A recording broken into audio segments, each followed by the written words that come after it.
আজকে বানিয়ে নিলাম বাসন্তী পোলাও। হাতে সময় কম থাকলে কিভাবে সহজ উপায়ে বানিয়ে ফেলতে পারবেন তাহলে চলুন দেখে নিন। একটা পাত্রের মধ্যে এই বাটির মাপ অনুমান করে 2 বাটি চাল নিয়ে নেব। চালটাকে পরিষ্কার করে ধুয়ে জলটা ছেঁকে নিয়ে চালটা শুকিয়ে নেব। চালটা ভালো মতো শুকিয়ে নিয়েছি। এবার চালের মধ্যে দিয়ে দেবো 2টো তেজপাতা, এলাচ, দারচিনি, লবঙ্গ, পরিমাণ মতো ঘি, একটু গ্রেট করে নেওয়া আদা আর হলুদ দিয়ে ভালো করে চালটাকে মাখিয়ে নেব। চালটা ভালো মতো মাখানো হয়ে গিয়েছে। এরপর কড়াইয়ের মধ্যে পরিমাণ মতো ঘি দিয়ে কাজু কিশমিশগুলো ভালো করে ভেজে নেব।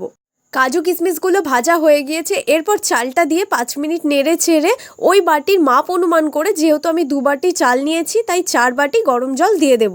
ভালো করে নেড়ে চেড়ে পরিমাণ মতো লবণ আর চিনি দিয়ে দুটোকে মিশিয়ে কিছুক্ষণের জন্য ঢাকা দিয়ে দেব। খুলে দেখি হাফ হয়ে এসেছে। ওপর দিয়ে 5টা মতো কাঁচা লঙ্কা দিয়ে 5 মিনিটের জন্য ঢাকা দিয়ে দিলাম। 5 মিনিট পর দেখি একদম হয়ে এসেছে আর চালটাও ভালো মতো সেদ্ধ হয়েছে।